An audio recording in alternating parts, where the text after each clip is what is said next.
ustedes saben, los oyentes y los compañeros, que estamos en un proceso interesantísimo de proyecto de reforma del Código de Unificación y reforma de los códigos civil y comercial en la Argentina. Así es. Como todo avance institucional, toca intereses y hay gente que reacciona ante Muchos estos intereses. muchos. Económicos, Sí, políticos, ideológicos, sí, culturales, etcétera, etcétera. Uno de esos intereses, y esto también es tradicional, es el de la cúpula de la Iglesia. No quiero meter a todos los católicos en esta historia, ¿no? La cúpula de la Iglesia Católica Argentina. Y vamos a conversar con una persona, un académico que ha especializado su estudio en el tema de la Iglesia Católica Argentina y la influencia sociopolítico, cultural y económica en nuestro país. Se llama Fortunato Malimachi, es mi amigo y lo queremos mucho y tenemos un enorme respeto por él. Fortunato, un gran abrazo. ¿Cómo te va? Muy bien. ¿Cómo estás? Gracias por atendernos. No, al contrario. Además te llamamos seguido de Radio Nacional, ¿eh? Sí. Mendoza. Sí. Después pasa la factura incluso. Bueno, ¿por qué no? ¿Por qué no? Fortunato, hemos leído y escuchado declaraciones de jerarcas de la Iglesia Católica Argentina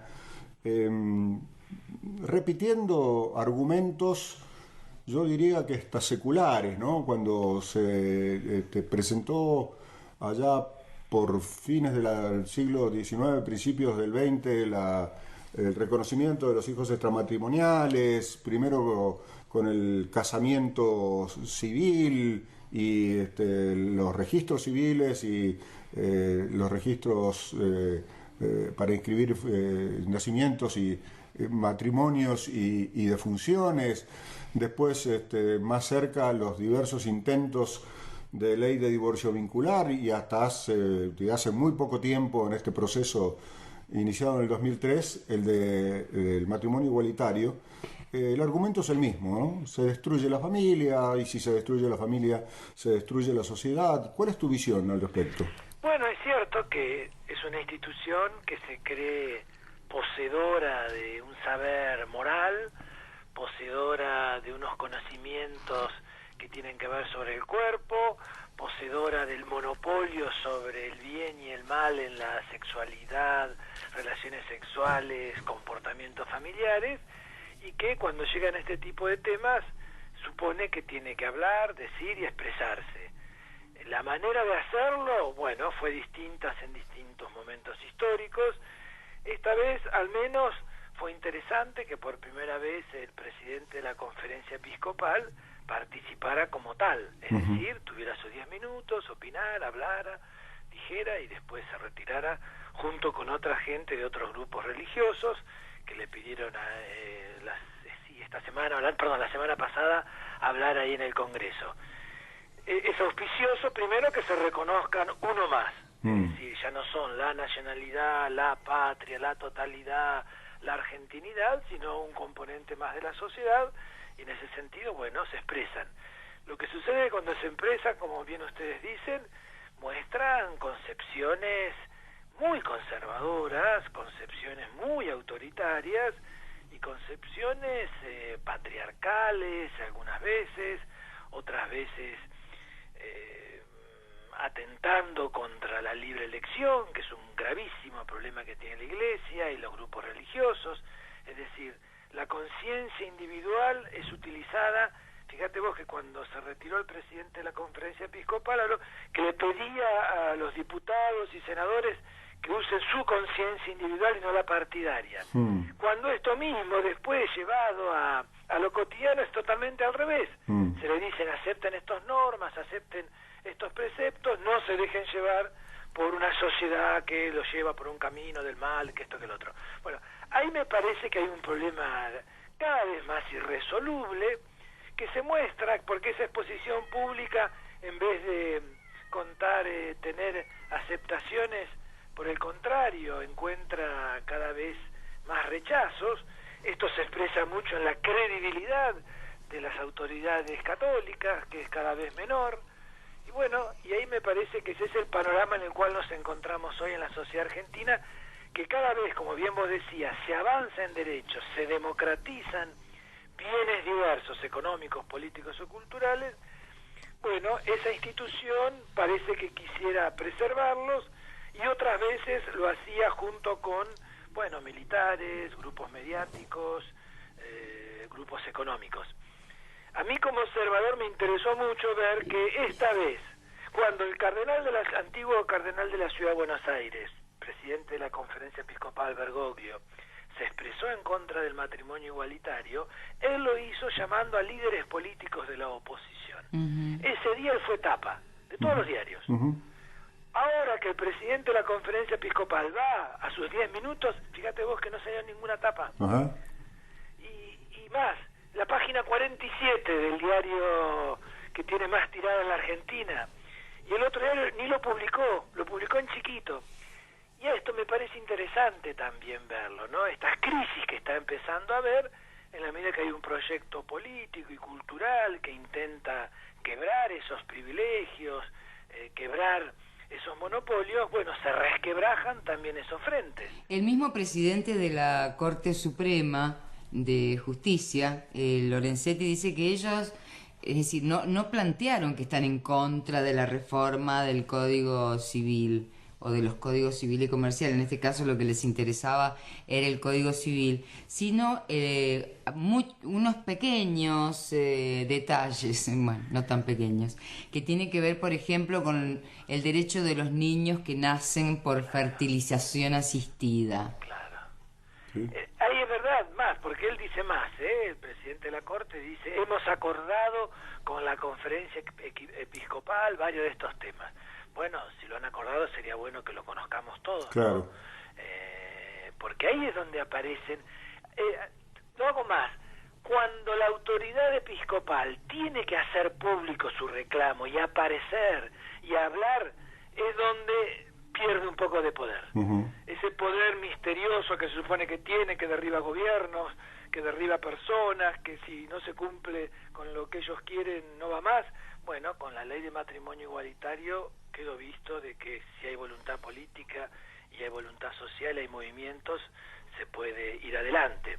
Nos queda el tema del aborto, donde otra vez pensar que una persona, una mujer, pueda decidir sobre su propio cuerpo, bueno, ahí otra vez escucharemos esas voces amplificadas, por supuesto, con otros grupos sociales y otros grupos ideológicos que van a estar en la misma postura, y por eso hasta el día de hoy no se trata. Inclusive el tema de la fidelidad o de la infidelidad matrimonial, he leído declaraciones de Aida Kemmelmacher, una de las autoras del proyecto de modificación, diciendo que la fidelidad es un deber moral, no jurídico. No, claro. Bueno, esto también me parece 30, ya casi 30 años de democracia, nos está mostrando que una cosa es el pecado y otra cosa es la ley.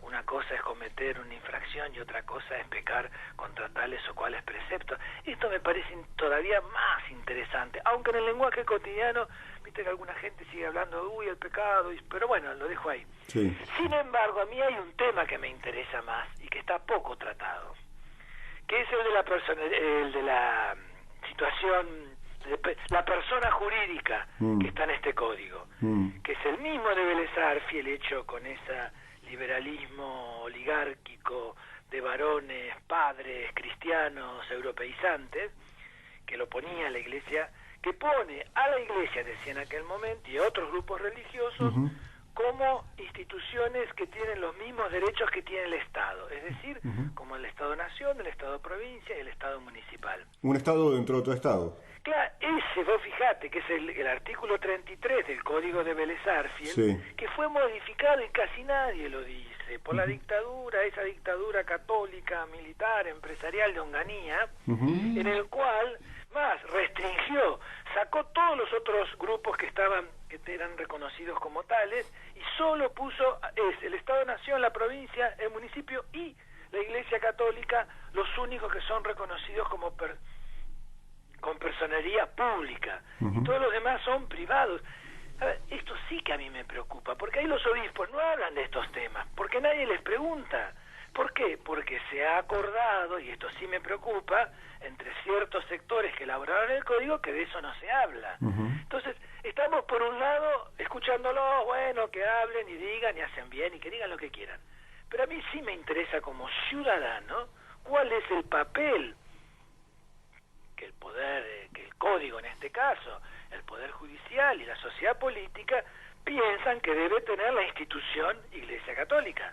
Si debe ser reconocida igual que un Estado, provincial, municipal o nacional, o debe ser una institución con derechos privados, como la mayoría de las organizaciones de la sociedad civil en Argentina. ¿Qué dicen las otras congregaciones religiosas al respecto? Bueno, por supuesto, las otras congregaciones van desde las que están por un Estado laico, es decir, que no haya ningún vínculo y que permita dar más libertad, entonces también a los grupos religiosos, y muchas veces al mundo evangélico, que va ocupando cada vez más espacios de poder, que quiere ser igual que la Iglesia Católica. Claro, que le paguen. Bueno, ahí está. Entonces me parece que eso también habría que discutirlo. Si queremos una sociedad pluralista, una sociedad diversa, una sociedad que respete al conjunto de las creencias y de las convicciones, no puede ser que en el 2012 se vote un código que va a decir una vez más, desde 1871 hasta ahora, hay una continuidad, fíjate qué continuidad, ¿no?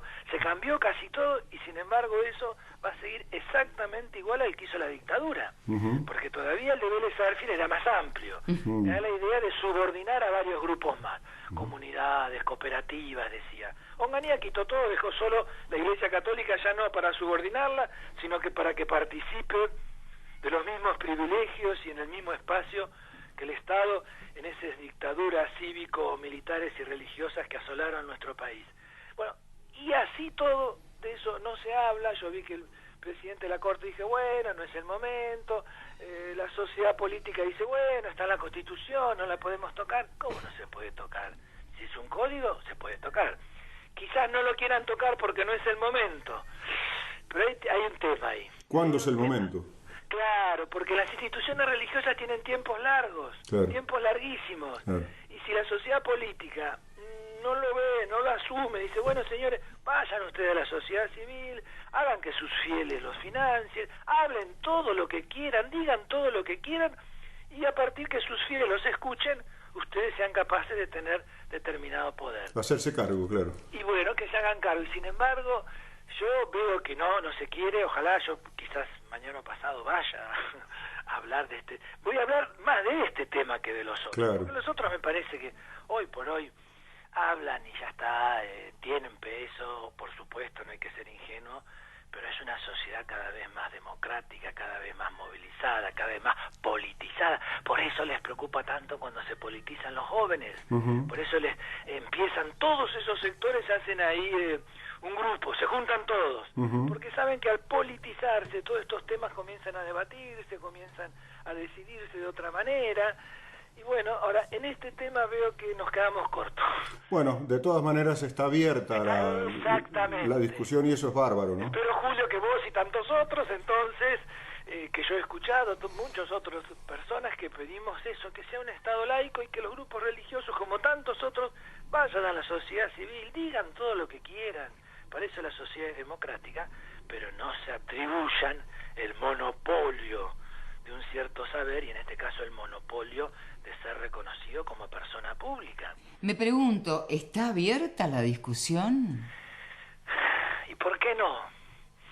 Las discusiones en la política se abren si hay otro sentido común que domina, la ley de los medios audiovisuales hubo que movilizarse, y otros grupos tuvieron que expresarse. Lo que pasa es que se convocó a personas que saben mucho, que son muy inteligentes, que tienen muchos argumentos. Sí, ¿y cómo puede un ciudadano o una ciudadana común? Tenemos que ser más gramscianos, ¿no? Sí, no, esa está cultura bien. está en todos nosotros, y sí. hay que empezar ahí a... Bueno. Y me parece que es lo que está pasando en este momento histórico, ¿no? Hay algo de eso y por eso tanta reacción, sí. tantas crisis. Tanto rencor incluso. Tantos rencores dando vuelta, ¿no?